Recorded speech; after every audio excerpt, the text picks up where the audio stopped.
তরকা বানাবো। তরকাটা আমি 2-3 ঘন্টা ভিজিয়ে রেখেছিলাম।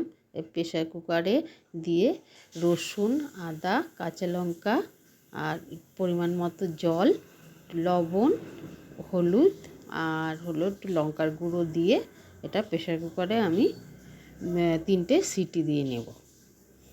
গ্যাসটা ধরিয়ে দিয়ে প্রেসার কুকারটা বসিয়ে দেব। আর এদিকে আমি থালার মধ্যে কেটে নিয়েছি পেঁয়াজ কুচি, কাঁচা লঙ্কা, আদা রসুন কুচি, টমেটো আর তরকা মশলা। কড়াইয়ে তেল দিয়েছি আর প্রেসার কুকারে ওদিকে আমার তরকাটা সিটি দিচ্ছে, তরকাটা সেদ্ধ হয়ে গেছে আর তেলটাও এদিকে গরম হয়ে গেছে। এখন এর মধ্যে আমি রসুন কুচি, শুকনো লঙ্কা আর আদা কুচি, পেঁয়াজ কুচি, কাঁচা লঙ্কা আর টমেটো এইগুলো সব দিয়ে লবণ দিয়ে এটাকে একটু ভালো করে ভেজে নেব। একটু ভালো করে ভেজে নিতে হবে। এটা ভাজাটা অনেকটা হয়ে গেছে। আর এর মধ্যে আমি তরকা মশলাটা এখন অ্যাড করলাম। তরকা মশলাটা তরকার মধ্যে না দিলে তরকাটা সেরকম সুন্দর স্বাদ আসে না। মশলাটা তরকার মধ্যে দিতেই হবে। ওটা দিয়ে এখন একটু নাড়াচাড়া করে নেব। ভালো করে এটা একটু কষিয়ে নিতে হবে।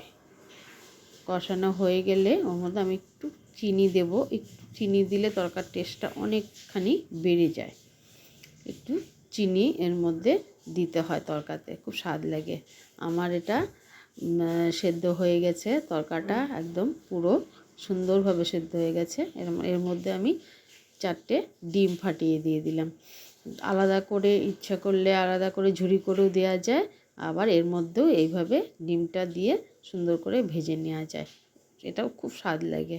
ডিমটা যদি এইভাবে এর সঙ্গে ভেজে নেওয়া যায় খুব স্বাদ লাগে, স্বাদটা একটু বেশি মনে হয় লাগে। আর এখন আমি তরকাটা সেদ্ধ যে হয়ে গেছে সেটা আমি এর মধ্যে একসঙ্গে ঢেলে দিলাম। এখন আলাদা আর একটা প্যান নেব আমি। প্যানের মধ্যে একটু ঘি দেব আর শুকনো লঙ্কা, 2টো শুকনো লঙ্কা, বেশি দেব না, 2টো শুকনো লঙ্কা এর মধ্যে একটু ভেজে মোটামুটি একটুখানি ভালো করে ভেজে নিয়ে এটা তরকার মধ্যে আমি অ্যাড করব। এটা দিলে ঘিটা এমনি না দিয়ে এর মধ্যে একটুখানি আমি জিরে ছিটিয়ে দিলাম। এটা এর মধ্যে দিয়ে দিলে ঘিয়ের গন্ধটা এত সুন্দর লাগে।